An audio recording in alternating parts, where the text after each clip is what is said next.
제9장 오 이스라엘 나의 유대 형제자매들이여, 나는 계속해서 여러분을 향하여 크나큰 슬픔과 고통을 느끼고 있습니다. 여러분이 그리스도께 대한 믿음으로 나아오기를 갈망하는 내 안의 깊은 간절함을 하나님께서는 알고 계십니다. 내가 내 양심으로 진실되게 전하는 말입니다. 나의 슬픔이 너무 강하여 나의 민족인 여러분이 그리스도를 믿는다면 내 이 한 몸이 저주를 받아 메시아로부터 끊어진다 해도 오히려 원하는 바입니다. 그토록 여러분을 향한 나의 바람이 간절합니다. 여러분은 이스라엘 사람이고 나의 동포이고 하나님의 택하신 백성입니다. 영광스러운 하나님의 임재와 언약과 율법과 성전과 그에 필요한 제물들 그리고 약속들, 이 모든 것이 다 여러분에게 속한 것입니다. 우리의 시작은 조상들로 거슬러 올라갑니다. 그리고 메시아는 그들의 계보를 통해 나셨습니다. 그분은 만물 위에 계신 하나님이시며 세세토록 찬양받기 합당하신 분이십니다. 아멘. 분명 하나님께서는 이스라엘과 맺으신 약속을 성취하는 데에 실패하지 않으셨습니다. 그런 일은 절대로 있을 수 없습니다. 하지만 이스라엘 자손이라 해서 모두가 이스라엘 자손이 아닙니다. 아브라함의 육신적 후손이라고 해서 다 그의 기업의 후계자로 보장받는 것이 아님은 하나님께서 오직 이삭으로부터 난 후손들만이 너의 혈통이라 불릴 것이다 라고 말씀하셨기 때문입니다. 이것은 단순히 아브라함의 육신적 자손이 다 하나님의 자녀로 여겨지는 것이 아니고 오직 하나님의 약속으로 인하여 태어난 자녀가 진정한 후손으로 인정받는 것임을 확증해 줍니다. 이 약속은 하나님께서 아브라함에게 지금으로부터 9개월 후에 너의 아내 사라에게 아들이 있을 것이다 라고 하신 약속입니다. 이 아들은 우리의 조상이 되는 이삭이고 그의 아내 리브가는 쌍둥이를 임신했습니다. 리브가가 쌍둥이를 출산하기 전에 하나님께서 그녀에게 큰 자가 어린 자를 섬길 것이다 라고 말씀하셨습니다. 하나님께서는 이 말씀을 그 두 아들들이 어떤 선한 일이나 악한 일을 행하기 전에 하셨고, 이는 하나님께서 사람의 선한 행실이나 악한 행실에 따라 부르시는 것이 아니라 오직 그분의 거룩하신 목적에 따라 부르신다는 것을 증명해 줍니다. 이것은 성경에 기록된 바 내가 야곱을 택하였고 에서는 버렸다라고 하신 것과 같습니다. 그런즉 이것이 무엇을 의미하는 것일까요? 하나님께서 부당하시다고 말해야 할까요? 물론 그렇지 않습니다. 그분이 모세에게 말씀하시기를 나는 누구든 간에 내가 택한 자를 사랑하고 불쌍히 여길 자를 불쌍히 여긴다 라고 하신 것은 당연하신 말씀입니다. 그런즉 이로 미루어 보아 하나님의 선택은 사람이 간절히 원한다고 해서 주시는 것도 아니고 사람이 애써서 얻을 수 있는 것도 아니며 오직 하나님의 사랑과 자비심에 달린 것임을 알 수 있습니다. 또한 하나님께서는 바로에게 말씀하시기를 내가 이 일을 위하여 너를 이집트의 통치자로 세웠으니 곧 너로 말미암아 나의 기적의 능력을 보이고 너를 다루는 방식을 본보기로 삼아 내 능력의 이름이 온 세상에 전파되게 하라는 것이다 라고 하셨습니다. 그런즉 하나님께서 누구를 선택하시든지 간에 긍휼히 여기실지 마음을 완악하게 하실지는 전적으로 하나님께 달려 있습니다. 그렇다면 이렇게 묻는 사람도 있을 것입니다. 그렇다면 하나님께서 완전히 통제하시는데 어떻게 우리를 비난하시겠습니까? 하나님께서 무엇을 선택하시든 그것을 거역할 수 있는 사람은 없지 않겠습니까? 그러나 여러분이 누구이기에 감히 하나님을 비판합니까? 어떻게 진흙으로 빚어 만들어진 사람이 그를 만드신 분에게 도대체 왜 나를 이렇게 만드셨습니까? 라고 말할 수 있겠습니까? 여러분은 토기장이가 토기를 그의 원하는 대로 만들 수 있는 권한을 부정합니까? 토기장이가 같은 진흙 한 덩어리를 가지고 멋진 꽃병을 만들든지 또는 평범한 항아리를 만들든지 자기 마음대로 할 권한이 없을까요? 하나님께서 그분의 진노를 보이시고 능력을 알게 하실 이유가 있으심에도 불구하고 그분의 진노를 받아 깨트려 버려질 질그릇과 같은 자들을 오래 두고 참으십니다. 또한 하나님께서는 그분의 사랑하신 자들에게 영광의 풍성한 계시를 나타내실 모든 권한을 가지고 계시지 않겠습니까? 하나님께서는 그들에게 그분의 영광을 주시기로 미리 전부터 예비해 놓으셨습니다. 이 질그릇은 우리가 가리키는 바이니 곧 유대인이든 비유대인이든 상관없이 우리는 그분의 영광을 받도록 부름받은 자들입니다. 호세아에게 주신 하나님의 예언을 기억해 보십시오.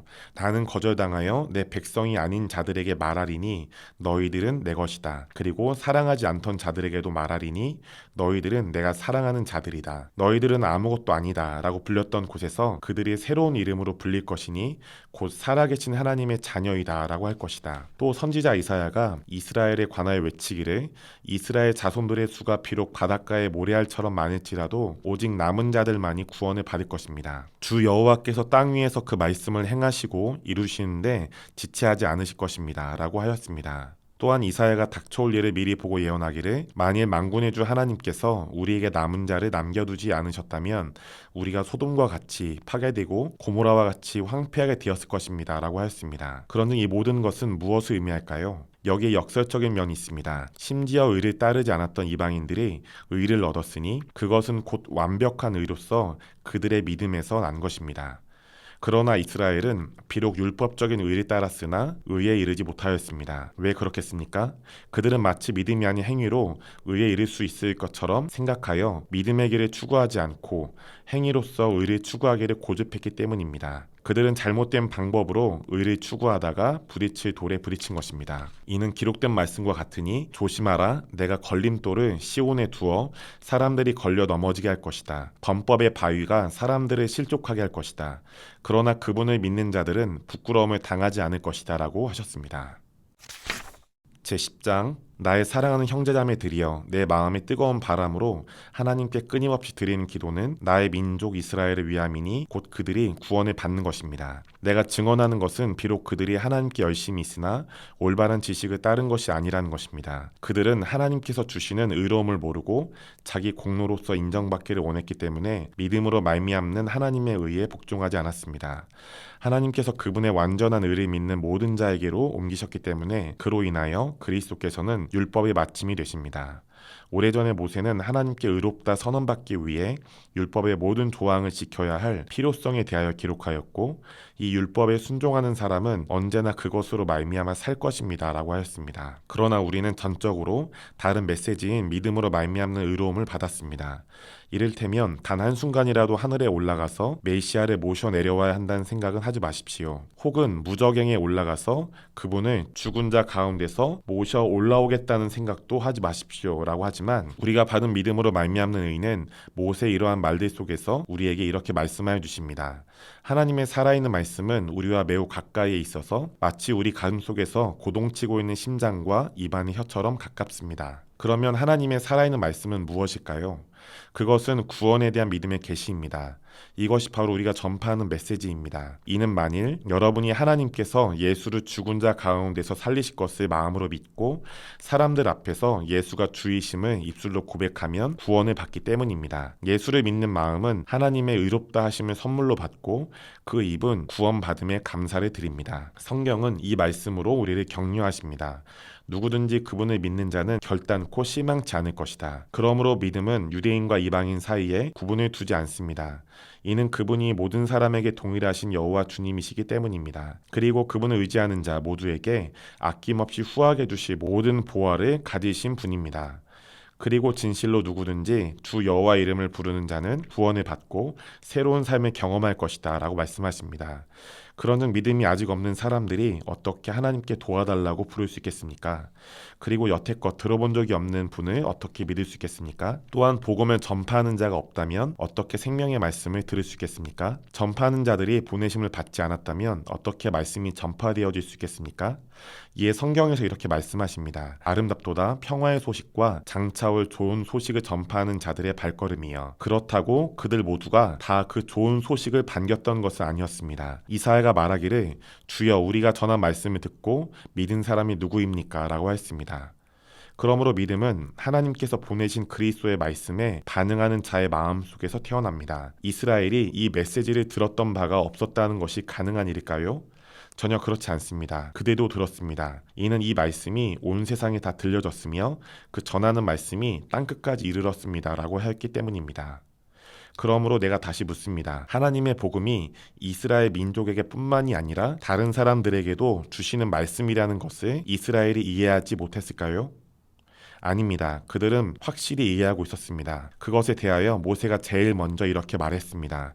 내가 아무것도 아닌 백성으로 인하여 당신들을 시기하게 할 것입니다. 아무것도 알지 못하는 미련한 백성을 사용하여 당신들을 노엽게 할 것입니다. 그리고 매우 담대했던 선지자 이사야는 선언하여 이르기를 나를 찾는 자들은 나를 구하는 것조차 하지 않으니 나를 찾지 않았던 자들 앞에 내가 나타날 것이다 라고 하였고 이스라엘 민족에 대해서는 나는 날마다 사랑으로 나의 손을 내밀었고 이 믿지 않고 완고한 백성들에게 나 자신을 내어주었다 라고 말하였습니다. 제11장 그러므로 나는 이렇게 묻습니다. 진실로 하나님께서 그분의 백성을 밀어내시고 버리셨습니까? 절대로 그렇지 않습니다. 나도 유대인이고 아브라함의 후손으로서 베냐민 지파 사람입니다. 하나님께서는 택하여 예정하신 그분의 백성을 버리지 않으셨습니다. 성경에 기록된 엘리야의 증언을 듣지 못하였습니까? 그가 이스라엘을 두고 고민하며 하나님께 어떻게 기도하였는지 들어본 적이 없습니까? 주여, 그들이 주의 선지자들을 죽였으며 주의 제단들을 헐어버렸습니다. 이제 나만 남았는데 그들은 나를 죽이려 합니다. 그러나 이에 대하여 하나님께서 그에게 말씀하신 계시가 무엇이었습니까? 너는 혼자가 아니다. 내가 나를 위하여 신실하여 바알을 숭배하기를 거부한 7,000명을 남겨두었다라고 하셨습니다. 그런데 그것이 하나님께서 이 성취의 시대에 하시는 일의 한 본보기입니다. 하나님의 은혜는 그분의 택하신 남은 자들에게 권능을 주십니다. 그리고 그것이 하나님의 은혜로 주어진 것이면 그들의 행위와는 상관이 없습니다.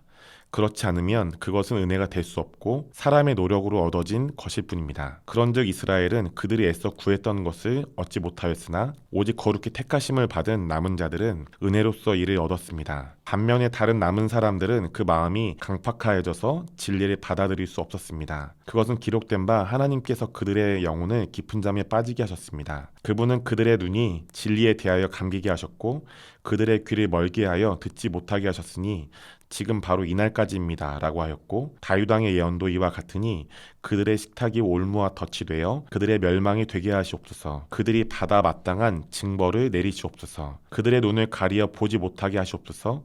그들의 등은 항상 굳게 하시옵소서 라고 하였습니다. 그러면 지금 나의 말이 이스라엘이 심히 실족하여 그들이 다시는 일어나 회복할 수 없을 것이라는 뜻으로 말한 것입니까? 절대로 그렇지 않습니다. 오히려 나의 뜻은 그들의 이러한 넘어짐으로 인하여 구원이 모든 이방인에게까지 이르게 되었고, 하나님께서 이방인들에게 값없이 주신 것들로 인하여 이스라엘이 시기하고 갈망하게 하시기 위함이라는 것을 말하는 것입니다. 그들의 넘어짐이 세상을 크게 풍성하게 하고 그들의 실패로 인하여 이방인에게 영적인 놀라운 풍성함이 주어지게 된 것이라면 이스라엘이 각성하여 일어날 때 우리 모두에게 가져올 풍성함은 얼마나 더하겠는지 상상해 보십시오. 이제 나는 유대인이 아닌 여러분에게 말합니다. 이는 내가 이방인에게 복음을 전하도록 부름받은 사도이기 때문입니다.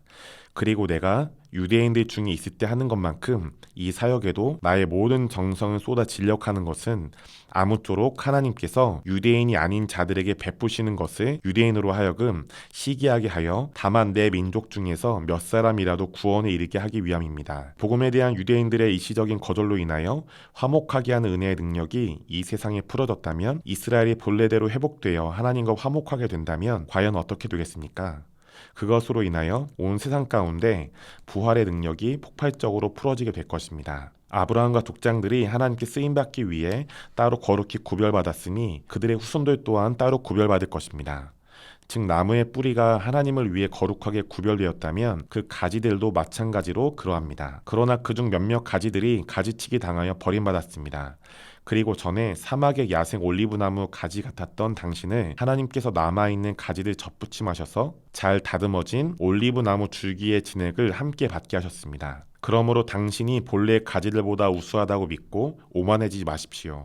당신에게 자랑할 아무런 이유가 없는 것은 새 가지들이 뿌리를 보존하는 것이 아니고 당신이야말로 당신을 지탱해주는 그 뿌리에 빚을 진 자이기 때문입니다. 그러면 당신은 어쩌면 원 가지들이 가지치기 당하고 꺾여 나간 것이 혹 당신에게 접붙임 받을 자리를 만들어주기 위해서라고 생각할지도 모릅니다. 그렇습니다. 그게 사실입니다. 그들은 그들의 불신앙 때문에 버림받았습니다. 그러나 이것을 기억하십시오.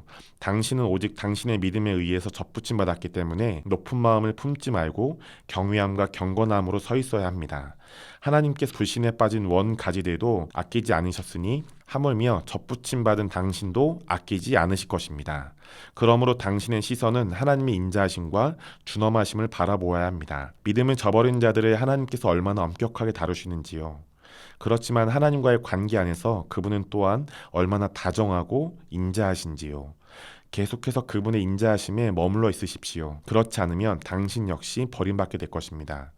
하나님께서는 꺾인 자들도 불신에 머무르지 않고 믿음으로 돌아올 때 그들을 다시 원 가지에 접붙이실 준비가 되어 있으십니다. 하나님께서는 당신이 본래 야생 올리브 나무 일대에 취하셔서 접붙여 받아주셨습니다. 그렇다면 원 가지들을 올리브 나무에 다시 연결하여 접붙이시기를 어찌 주저하시겠습니까? 나의 사랑하는 형제자매들이여, 난 여러분과 함께 이스라엘의 미래에 대한 신비를 나누기 원합니다. 이 신비를 이해하려면 여러분이 이미 모든 것을 낱낱이 알고 있다는 생각을 접어두어야 할 것입니다. 복음에 대한 부분적이고 일시적인 완악한 거부감이 온 이스라엘에 퍼져 있습니다.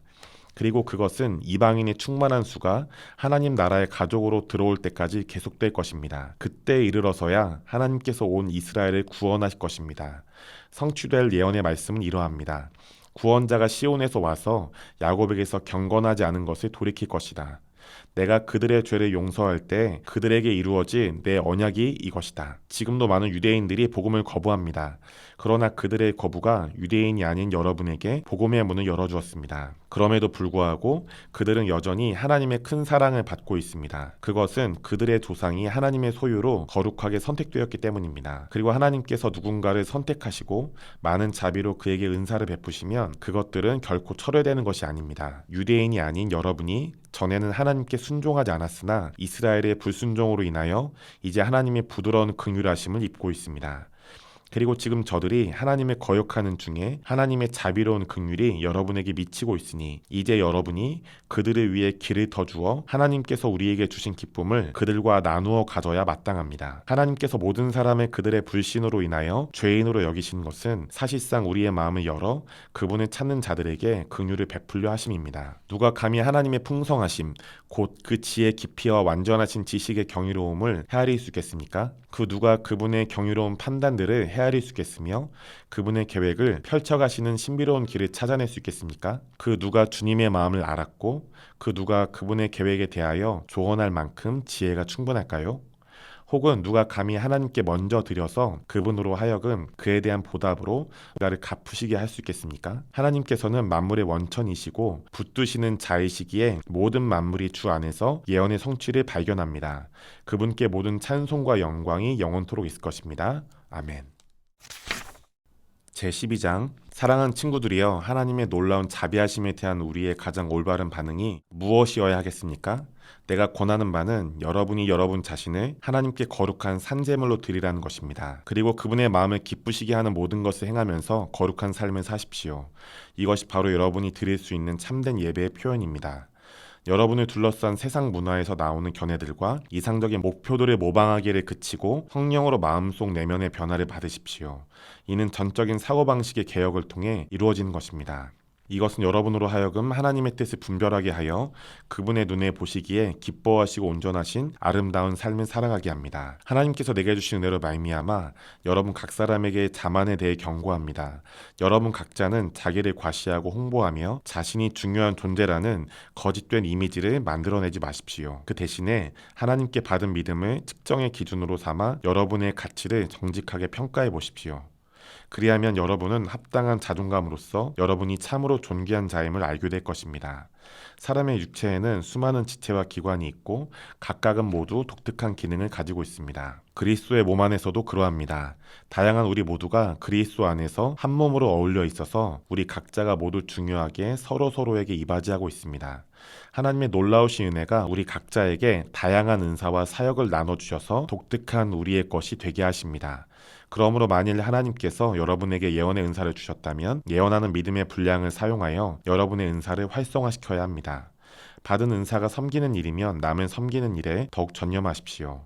가르치는 일을 은사로 받은 자는 남을 가르치고 훈련시키는 일에 전념하여야 합니다. 위로의 은사를 받은 자는 남을 위로하는 일에 그 은사를 사용하고 타인의 필요를 채워주는 구제의 은사를 받은 자는 이를 내세우며 자랑하지 말고 성실함으로 더욱 베푸십시오. 다스리는 은사를 받은 자는 더욱 부지런히 일하십시오.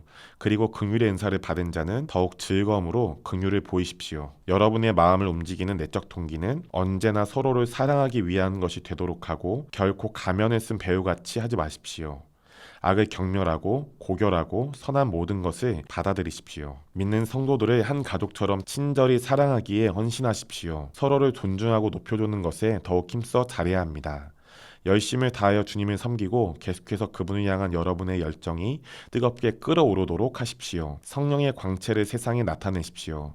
그리고 주를 섬길 때 성령께서 여러분을 기쁨으로 충만케 하시기를 간구하십시오. 이 소망이 여러분의 마음속에서 솟아나게 하여 멈출 줄 모르는 즐거움이 흘러나오게 하십시오. 환난을 당해도 참고 항상 하나님과의 사귐 가운데로 나오십시오. 하나님께서 사랑하시는 사람들의 필요에 지속적인 관심을 가지고 그들을 도우며 공급해 주십시오. 또한 그들을 여러분의 집에 손님으로 열심히 환영하여 드리십시오.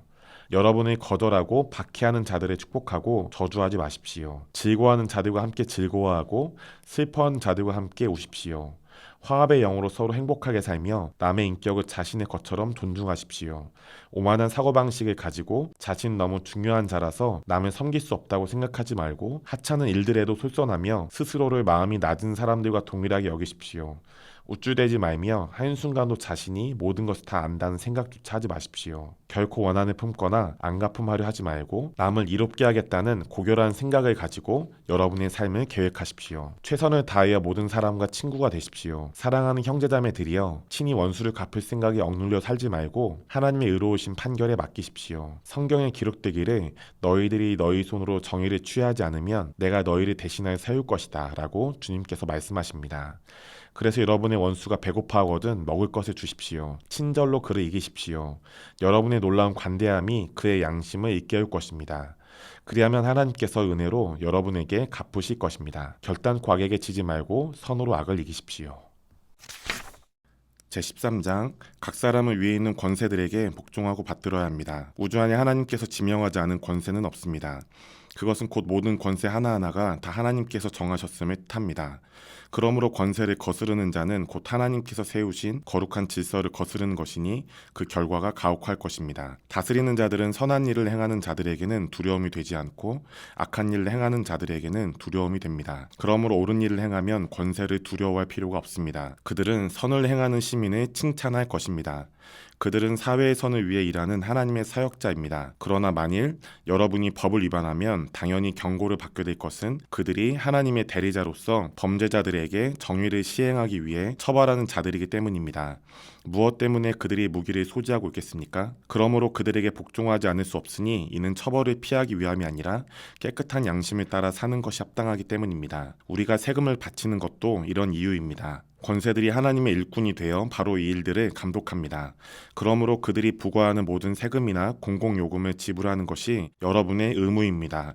그리고 존경받을 자를 존경하고 합당한 뜻을 따라 그들을 존중하는 것이 당연합니다. 여러분은 피차간에 사랑할 빛을 제외하고는 어느 누구에게든지 아무 빛도 지지 말아야 합니다.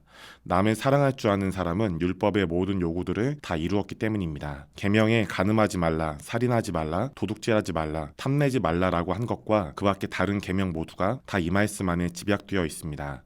네가 네 자신을 사랑하고 존귀히 여기듯이 다른 사람들도 똑같이 사랑하고 존귀히 여기라. 사랑은 이웃에게 악을 행하지 않습니다. 그러므로 사랑은 율법의 완성입니다. 또한 사는 것이 너무나 절박하고 시급한 때입니다. 시간이 다 되어가고 있고 인류 역사상 어느 때보다 전략적인 시점입니다. 이제 우리가 깰 때입니다. 이는 우리의 완전한 구원이 처음 믿을 때보다도 가까워졌기 때문입니다. 새로운 새벽이 밝아오니 어두운 밤이 물러가고 있습니다. 그러므로 이제 우리는 어둠의 그늘에서 이루어졌던 일을 더러운 옷을 벗어버리듯 단번에 벗어버려야 합니다. 그리고 빛의 갑옷으로 입어야 합니다. 이러한 새날의 빛 속에 올바르게 살아야 합니다. 술 취함과 방탕의 어둠 속에서 살지 말고 음욕과 호색으로 문란하게 살지 말며 말다툼하며 남을 시기하지 말아야 합니다. 그 대신 여러분 자신을 주 예수 그리스도 안에서 완전히 담그십시오. 그리고 단 한순간이라도 옛자에 대해 생각하면서 시간을 허비하지 마십시오. 이것은 이기적 정욕이 일어나도록 할 뿐입니다.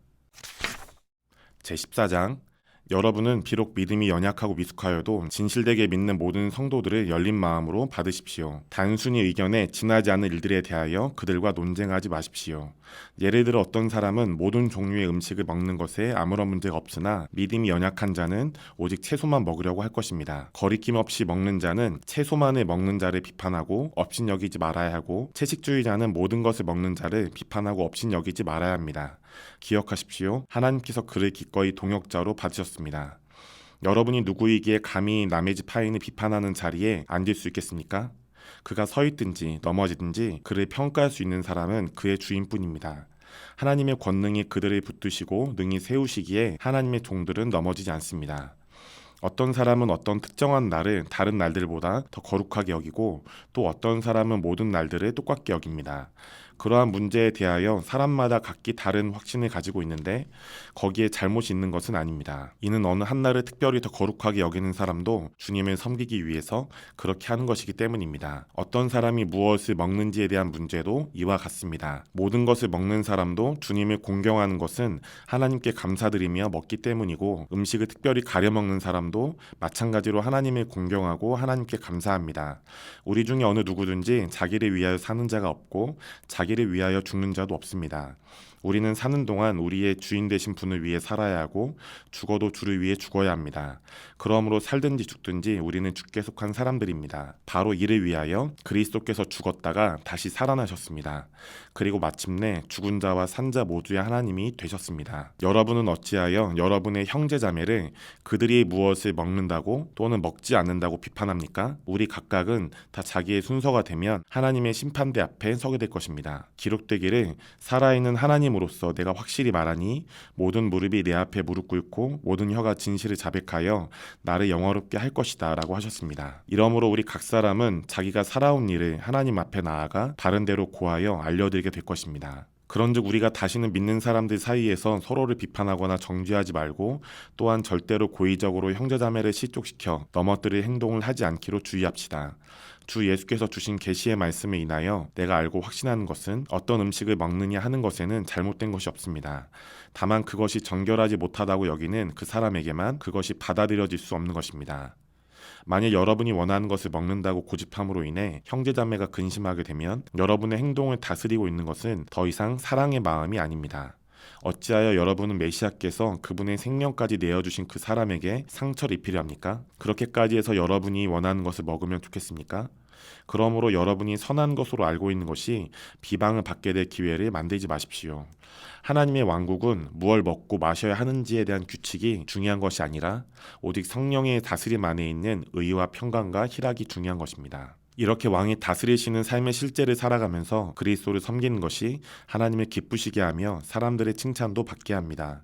그러므로 이웃과 화평하게 사는 것을 삶의 첫 번째 우선순위로 삼으십시오. 그리고 열심으로 서로 강건하게 세워가고 격려하십시오.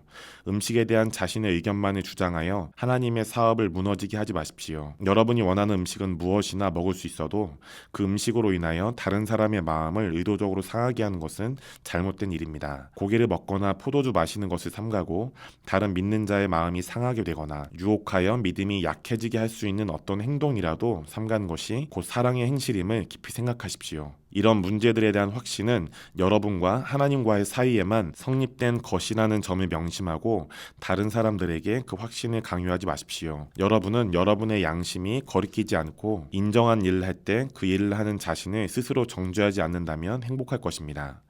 하지만 확신을 갖지 못하고 고기를 먹는 사람은 비참한 생각을 갖게 됩니다. 그것은 그가 의심하면서 믿음으로 먹지 않기 때문입니다. 믿음에서부터 우러나온 것이 아니라면 우리가 하는 그 어떤 행동도 분명히 다 죄입니다. 제15장 믿음이 성숙한 사람들은 자신의 기쁨을 위해 살지 않고 믿음이 미숙한 사람의 끝까지 받아들이고 품어주는 것으로 인하여 쉽게 알아볼 수 있습니다. 우리의 목표는 다른 사람들에게 능력을 주어 올바르고 선한 일을 할 수 있게 하여 그들이 영적 성숙함을 이룰 수 있게 하는 것이어야 합니다.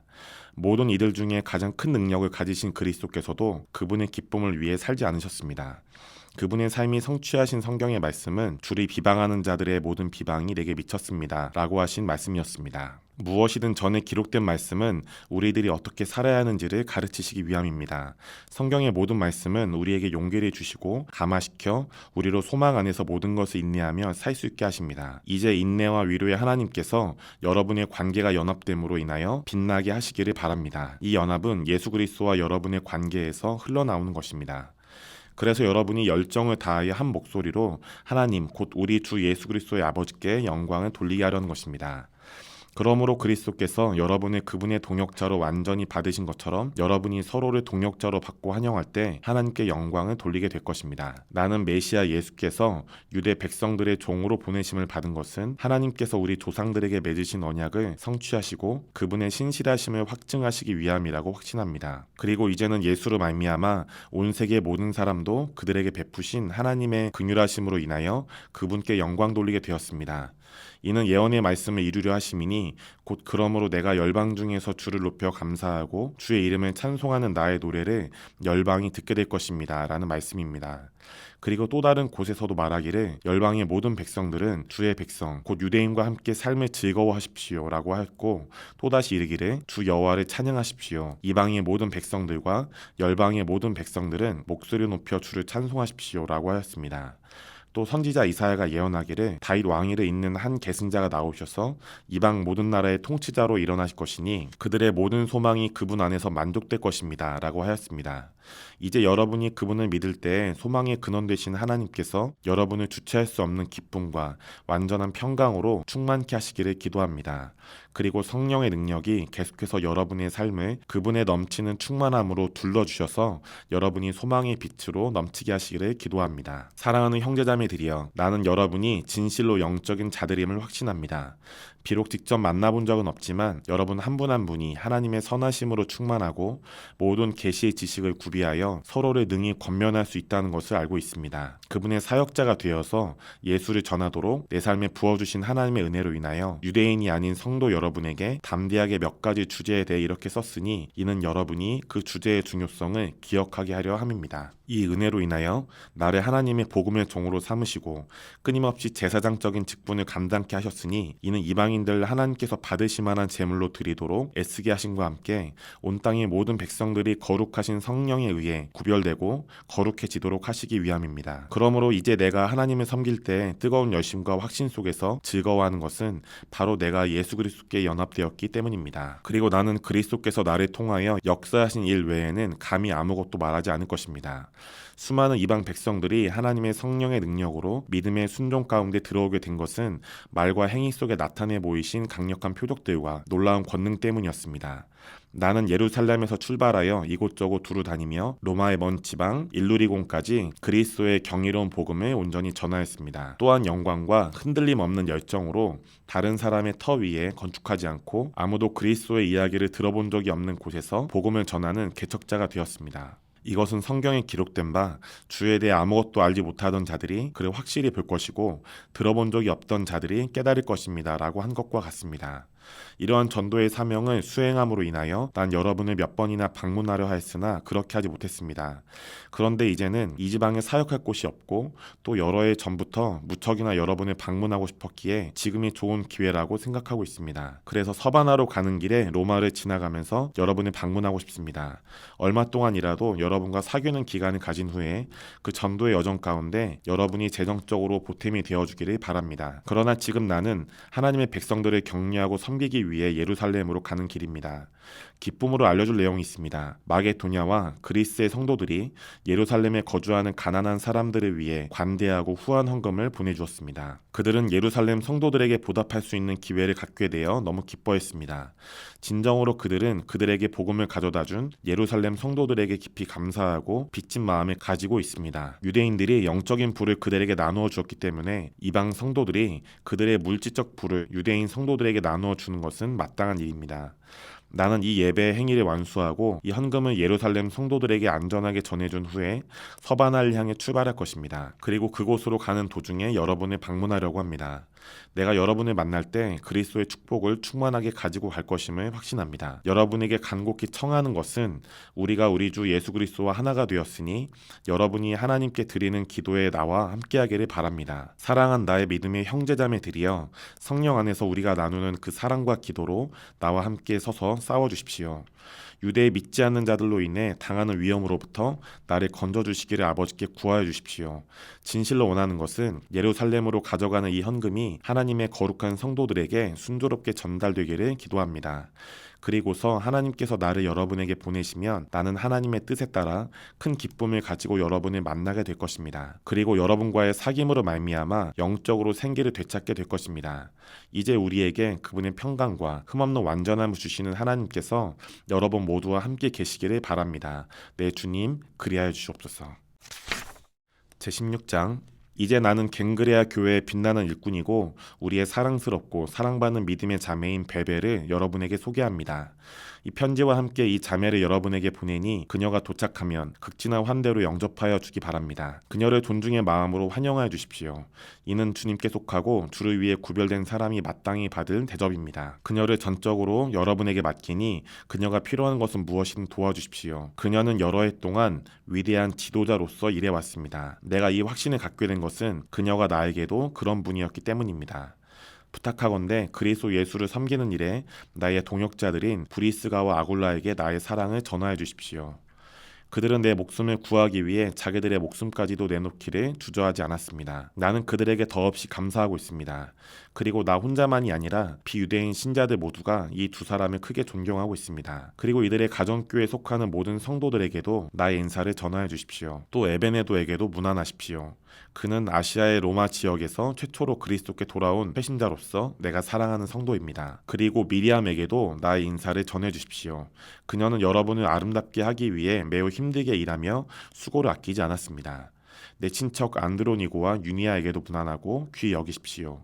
그들은 나와 함께 갇혔던 자들이고 주목받고 잘 알려진 분명한 흔적을 가진 사도들이며 나보다 앞서 그리스도께 연합되었습니다. 또한 주 안에서 내가 사랑하는 암블리아에게도 무난하십시오. 그리스도 안에서 우리의 동역자인 우르바노와 나의 사랑하는 스다고에게도 무난하십시오. 그리스도 안에서 인정함을 받은 아벨에게 무난하는 것을 잊지 마십시오. 아리스토블로의 가정교회에 속하는 모든 신도들에게도 따뜻하게 문안하십시오. 내 친척 헤로디온에게 안부를 전해주십시오. 나기수 가정교회 사람들에게도 안부를 전해주십시오. 그들도 또한 주 안에 있습니다. 주 안에서 성실하게 수고하는 두르베나와 두르보사 두 부인에게도 문안하십시오.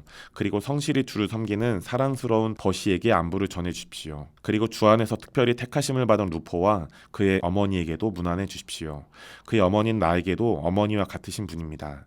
나의 존경하는 친구 아송그리도, 블레곤, 허메, 바도르마, 허마 그리고 그들과 함께 있는 모든 형제자매들에게도 문안해 주십시오. 빌롤로고와 율리아와 네레로와 그의 자매와 올른바와 그들과 같이 있는 모든 성도들에게도 문안해 주십시오. 여러분 서로가 하나님의 사랑에 거룩한 입맞춤으로 문안하십시오. 메시아의 모든 교회 성도들이 여러분 모두에게 문안합니다. 사랑하는 형제자매들이여, 이제 나는 여러분에게 마지막으로 권고의 말씀을 전하기 원합니다. 여러분 가운데 분쟁을 일으키고 감정을 상하게 하는 자들을 경계하십시오. 그들이 여러분이 지금까지 받아온 가르침을 거스른 내용을 입에 담아 여러분을 반대한다면 그들의 올무에 걸려들지 않도록 주의하십시오. 이런 자들은 진정으로 우리 주 그리스도를 섬기려는 마음이 없고 다만 자기들의 추종자를 찾으려는 욕망이 이끌려 있을 뿐입니다. 그들은 막힘없고 잘 연습되어진 축복의 말들로 순진한 자들의 마음을 미혹하려는 것입니다. 여러분을 생각할 때 내 마음이 기쁘고 행복하니 이는 여러분의 깊은 헌신에 대한 간증이 모든 사람에게 알려졌기 때문입니다. 그래서 나는 여러분의 선하고 아름다운데 지혜롭고 악한 데에는 흠없이 깨끗하고 순전하길 원합니다. 평강의 하나님께서 속히 사탄을 여러분의 발 아래에서 상하게 하실 것입니다. 그리고 우리 주 예수의 놀라우신 은혜가 여러분에게 있을 것입니다. 나의 동역자 디모데가 나의 유대인 친척 누기오와 야손과 소시바도와 더불어 여러분에게 문안합니다. 이 바울의 편지를 기록하는 나 더디오도 주를 따르는 한 사람으로서 여러분에게 문안합니다. 이곳 고린도에서 나의 친절한 집주인인 가이오도 그의 가정교회 전체 회중들과 더불어 여러분에게 인사를 보냅니다. 그리고 이 도시의 재무관 에라스도와 우리의 형제 구아오도 여러분에게 문안합니다. 우리 주 예수 그리스도의 은혜와 자비가 여러분 모두에게 항상 같이 하시기를 기도합니다. 나의 모든 찬송과 영광을 오직 한 분께 올려드립니다.